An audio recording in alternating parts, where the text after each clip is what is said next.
welcome back to the Jenny McCarthy Show. I'm Jenny McCarthy Wahlberg. I'm so excited. They were once on the Jenny McCarthy Show back in 1997, and now they're back on the Jenny McCarthy Show 2017. HANSON, hi guys! Get over here, give me a kiss. How are you? Oh my God! Was that your first kiss back in the day?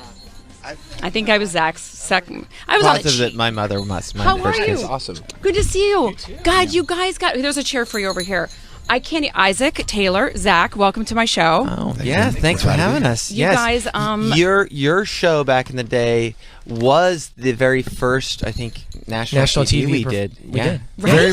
Very first television performance of Umbop. Yeah. Yes, absolutely. I had you guys, and no doubt were I popped your cherries. Yeah. I can say that. I think that's fair. Yes, you are on the forefront. I do remember though MTV coming to me and saying, "You have no idea, but you're going to debut like the hottest band. Like they're going to go crazy. 3 teenage boys. Their voices are." I mean, for MTV to use the word angelic, I thought was pretty funny. Especially back then, right? Over 16 million albums, you guys. That's something to brag about, okay? Yeah, thank you. top 40 albums, 6 top 40 singles. That is unbelievable. You guys have been together for 25 fucking years. Excuse my French. Oh, yeah. I don't think that's French, actually. I think You're right. Actually, fuck is the same word in every language. I think, isn't it? I think you're right. So that everybody means it could be French, though. Right? Exactly. It could be Swahili as well. It's amazing. Yeah, this is our 25th anniversary. It's important. I mean, 20 years ago was when Umbop came out, right? But we've been celebrating 25 years because we feel like sort of the journey is important, and where we've been is really what we're celebrating, and then not just the high points. It's all of it along the way. All of it. Yeah. We've been an independent band with our own record label for almost 15 years, and in a way that's one of our biggest moments as a unit. But it was also pulled out of one of our lowest moments, right? Where you're dealing with record label mergers and all this just crap. Those are those crossroads that everyone in their life deals with, and no matter what career you're in, where so you feel like the rug has been pulled underneath you, and you're like, holy shit. But people don't realize until you're in hindsight to go, wow, that was such an opportunity of the growth. Like, imagine if that didn't happen. We wouldn't be where we are now. Yep. Yeah. No, yeah. Well, they define you, really. I think your low moments define you much more than your successes. Well, and also in addition to that, too, and I'm sure you've had plenty of these kinds of things in your life where you go... Lows? Well, no, but the kind,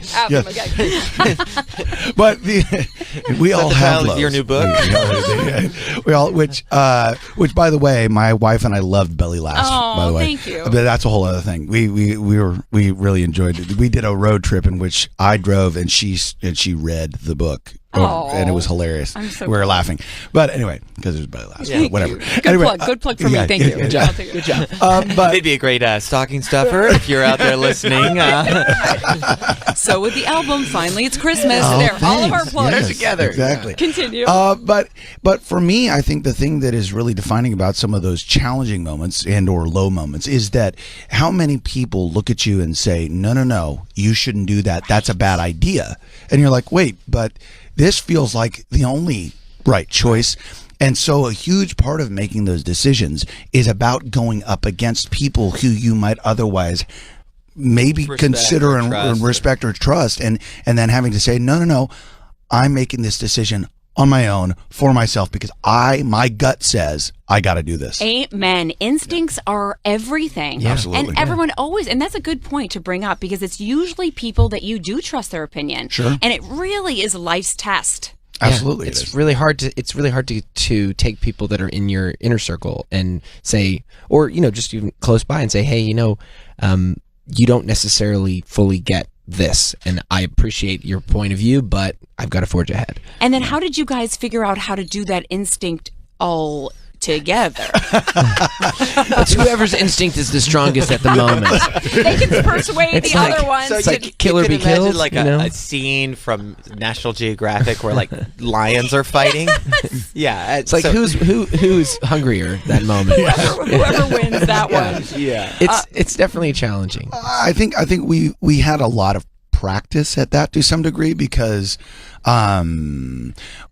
one advantage maybe of being young people who are in a maybe an older person's world is that you find yourself being the underdog and not really being fully understood maybe in a lot of cases. Yeah. And so you find yourself saying, well, okay, well, I'm comfortable making decisions that are a little bit challenging and a little bit kind of out of the norm. I think you see in our music the reason that we continue to stay together even through the struggles and trying to figure out who's the alpha male and all that, sort of like animal. Who's it today, by the way? I know it changes, but who do you give it to today? I don't know. Too early. We haven't even eaten. Exactly.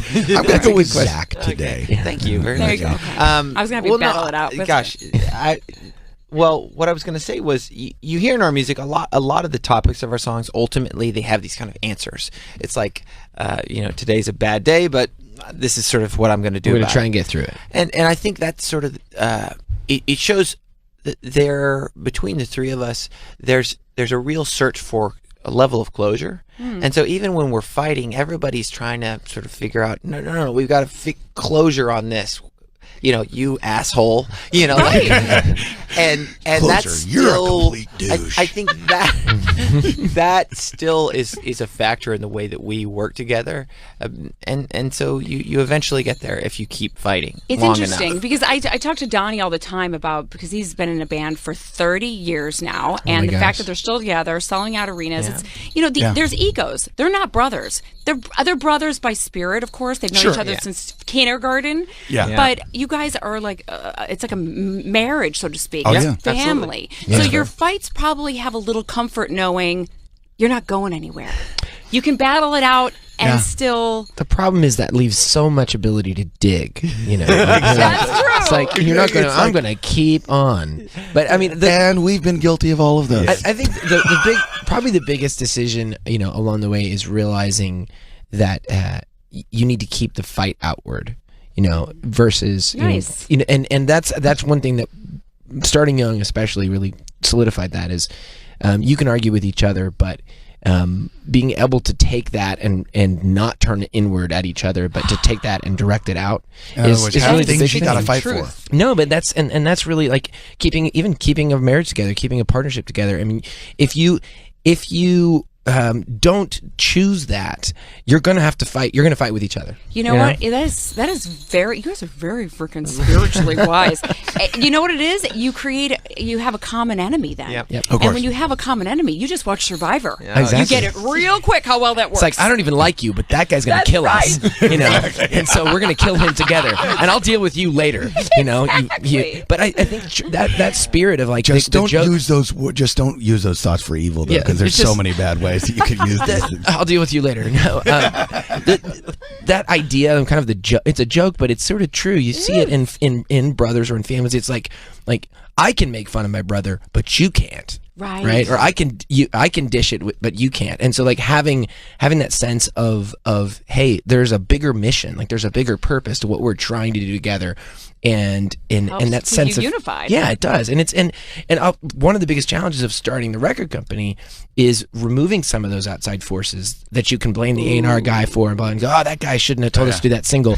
But that challenge we faced. Hey, you shouldn't have told us to do that thing. Yeah, your instincts were wrong. And that was one of the scary things about choosing that path, which we now did a long time ago. But going back to the independent thing and building our own record company from the ground up again, is that we can't blame anybody, but we do have a mission, and that's where that sense of purpose and that sense of like we don't just write a song just to have a hit song. We're writing songs because we have to. Like that's just who we are. Right. Like your source-giving gift. Who you are. What are you else here to do? Yeah. It's got to get out. It's better to get it out. It's either that or dig ditches. Yeah. Exactly. Yeah. So just channeling that. I consider it a disease, but it's anyway.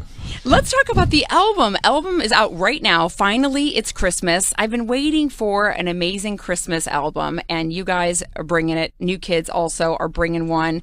Tell me about this one. Why Christmas?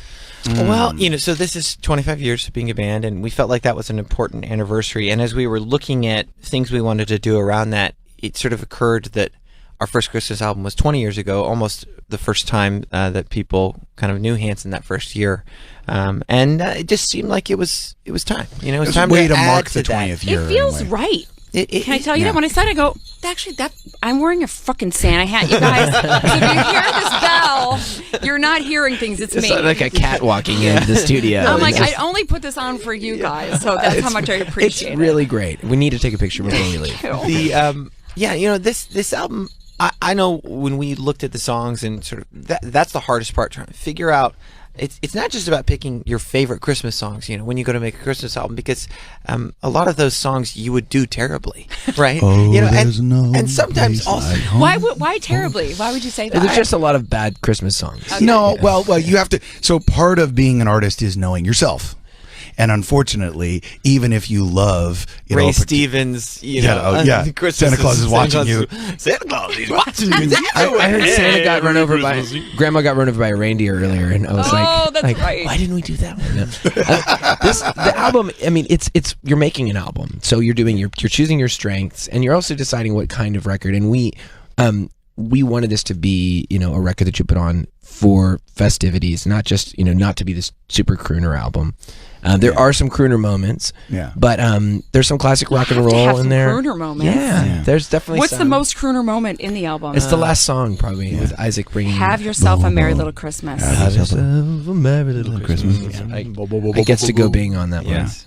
Have yourself a merry little Christmas. Oh my God, I'm gonna love this It's so very, much. It's very deep. Look, he's like, I'm gonna put the headphones on to hear I'm putting the myself. headphones on. I'm trying to figure out what Ike's hearing. He looks like he's really enjoying himself. The sound of his For a own second there, I thought voice. somebody put some Wow, sleigh that bells sounds on good, in the background. What song didn't make the cut that you wish did? Santa Claus is coming to town. Really? That was a probably the major biggest debate. Yes, because, you know, I mean, There's always one. Bruce's version is great, and everybody goes to that. But I think in the end, we kind of felt like that song has been done by a lot of people More recently, we didn't need to throw another version of it. We Yeah. didn't. What about Unless- any of Mariah Carey's? there's one. Well, All I Want for Christmas is on there. Yeah. Wow. Yeah. Yes. Yeah. You know, and Taylor that Taylor version, had the task of to singing me, like, on that one. whenever you take a song that you enjoy and you're doing a cover of somebody else's music, you're trying to find a way to add to the tapestry of what that song is, right? You don't want to just simply copy your favorite arrangement of that song. And maybe that's just the musician talking, right? But you want to find a way to go the To artist make it your talking. own. It's To make it reinterpreting. your own. you got to be respectful, and you've got to find a way to, I hope, improve or go somewhere that song hasn't gone yet. Well, that song has definitely not gone the direction that we went so- with the bridge. Yeah, no, absolutely. Yeah, we dig absolutely. in hard. Do you really? Well, Yeah, I mean, well, We went relative hard to, on that Mariah Carey song, man. I mean, relative that is to a that quote song. that You is guys ending up on the totally internet. rock Isaac out Hansen on with Mariah hard on Carey? Mariah Carey. Okay. I wish David had those lined up, but he doesn't right now. Hard is relative. relative to that song. to is the- what I mean. Just original because we version. brought her up, I have to ask: when you see something like a icon of Mariah Carey, not continuing to use her voice like she used to, from a musician's perspective, tell us what you think behind closed doors. Do we really on need the to say radio? Behind closed anything doors, that's but, not positive about Mariah Carey? She's amazing. Yeah. She has incredible abilities as a vocalist, and I think that song was But what maybe happened? her. For a person that doesn't know, we don't know Mariah Carey. but I don't know. How I can a think voice when you maybe have a beautiful, iconic voice that's like you think no one's ever going to compete with this voice ever? Yeah. And then to Are you talking about her choices Well- musically, or has something happened that I'm not aware of? just her ability to be able to sing her songs Yeah. Well, is no longer Regardless there. of songwriting. I think it's songwriting. The biggest Yeah. thing about the difference in Mariah Carey today, and you look at a lot of especially the lead female artists, like that you see so many that it's vocal acrobatics. It's not singing a song. You listen to Aretha Franklin. Aretha Franklin, she would sing like she'd sing the melody and then she'd do a little trill, but she was saying something with soul. And I think the soulfulness is really the big difference. She didn't sing. She 100% sang. right. She sang. Yeah, no, that's the the other big thing- difference, I The other think. thing, though, it's really Songwriting. important to say, though, no reference to any singers in specific, but your vocal cords are just a muscle. So when you go from being 20 to being 40 to being 60, if you aren't constantly working that muscle and stretching that muscle and keeping it in good shape, you just can't do what you used to do. And that's why it's so amazing when you see, a Paul clip McCartney. of Paul McCartney standing on stage killing it. We just had that's what I wanted to know, you guys. I wanted to know that. No, Danny Hutton just came on for Three Dog Night and did a show with us. He played a song, and you're like, Danny's like 75, and he was singing the high harmony above me, which I sing high, and so you're going, damn. So that artist then is dedicated to his craft. That's the person that's working his vocal cords and working that. Absolutely. Yeah, just like staying fit, staying focused on it and just doing it. I mean, actually just consistently doing it and consistently having that control. Mm-hmm. Do you guys do, I would imagine, tons of vocal, I do vocal warm-ups, but do you sit down with a teacher and everything? Yeah, we do have a vocal coach who's actually really fantastic. Incredible. Ron Anderson, he's an incredible opera singer originally that then part of their deal is when they retire from opera singing, they have a commitment like as a part of their craft to begin teaching, particularly from his teachers. And so he was trained in an operatic style called bel canto, and he basically in our first major tour, I was going through the change period, that special time. No, it was so cute though. And I was literally, we would go on stage, we'd sing a show, and then I would not speak because I couldn't. I had to rest my voice because I was losing it constantly. Part of the problem was honestly that we were just singing songs too high for one thing, and we were working like crazy. And but anyway, we learned then. That's almost 20 years ago how to really, control those muscles and how to be an asset to your own body when singing, because so much of singing is about figuring out how to stop doing things that your body doesn't want to do and actually letting your body do the job it knows how to do. I would have no idea. Yeah. My singing, which you missed on the way in, I was singing a song earlier, a Christmas song, which maybe David will play it a little bit later, but not right now. You guys, I mean, I have to ask you this, not to be a sourpuss, but you guys have grown up so beautifully, wise, not bad on the eyes, but also like, have you been tarnished at all by any leeches or these scandals that go on? Have you been approached by creepy, sleazy men? How have you protected yourself from that side of the business? Sleazy men, they are everywhere, and sleazy women. People thank you. Power corrupts. Absolute power corrupts. Absolutely. I mean, I think if you have pursued anything and tried to climb, to your own greatest heights, to push yourself, you've come up against people who are willing to serve only their interests. And a culture that also celebrates debauchery and, sex and drugs as glorification. It's pop music and it's often, especially... It's often overlooked, and I think it's a strange thing right now. You have this kind of, in some cases, it almost seems like a little bit like a witch hunt happening, which I'm scared where it might go, because in some cases you have these really creepy, terrible, people that have done things in powerful positions, but then you kind of wonder at what point are we the hypocrisy, because you've got industries like the entertainment business going, oh my gosh, that was terrible. Meanwhile, my next movie features me butt naked screwing 3 people. I think Pandora's box is open and they're all getting what they've given. But I will say this, and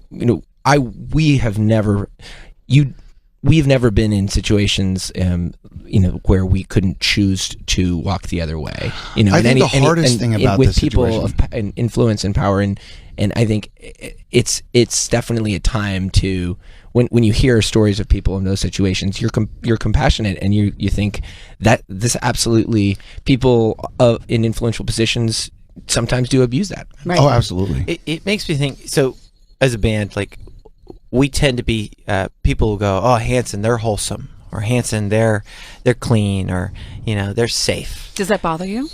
Well, what bothers me is that I think the reality is all of us really want to be more like HANSON, which is just normal guys. You know what I mean? That. We are just normal guys. We have our own fucking beer company. We aren't sitting knitting in a corner or something. We're just normal guys. We're probably like the guys you went to high school with, probably like the people you hang out with on a Friday night. You feel like real dudes. But we're not rock stars living the paparazzi lifestyle by choice, right?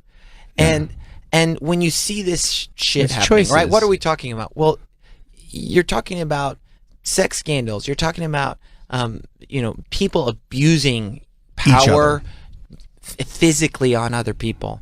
I think the reality is, it's because we all would rather be a little bit more wholesome, right? And that doesn't mean goody two shoes. That just means like real. You know, like here we are, Christmas time, the one time a year where I think everyone, regardless of which faith they ascribe to or lack thereof, we all kind of go, you know what? Black Friday, I'll buy my friend a, exactly. You know, and we all get to be like a slightly better version of ourselves, and it's okay. And maybe we just need to do that all year long, you know? I love that analogy, to be a little bit more Hanson. Says Hanson. Says Hanson. It's time for you guys to perform right here once again on the Jenny McCarthy Show. Yes. The album is called Finally It's Christmas. You guys pick it up. Thank you so much for being on my show. Isaac, Taylor, Zach. Finally, it's Christmas. Do you guys need to set up? We're just going to sing on one mic instead of three. We're talking about this record. Why don't we sing a piece of Finally It's Christmas? And then we'll sing actually a song. I'm so lucky. I'm the luckiest girl in the world. We were talking, as far as a cappella, there's only a few songs we can really do a whole song. We're going to do a tease of the title track, and then we'll do an actual tune. Get in on that. Perfect. Just make sure Christmas would be the melody, right? Yeah. You.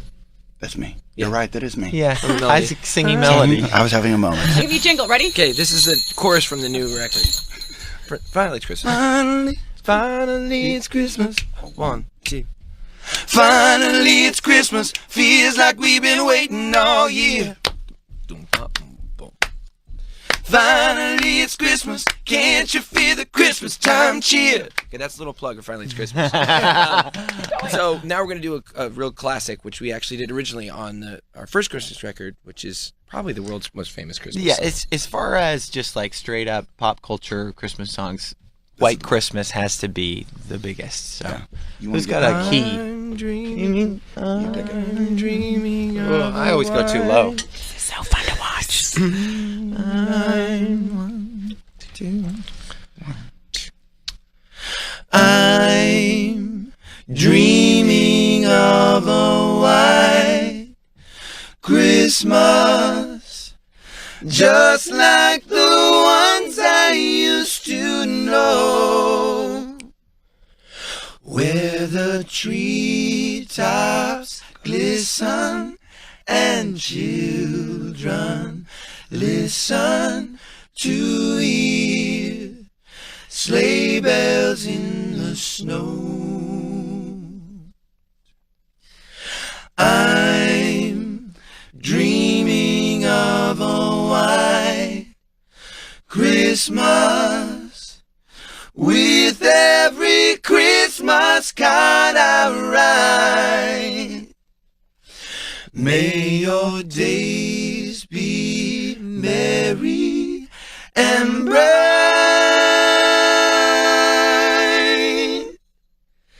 and may all your Christmases be white.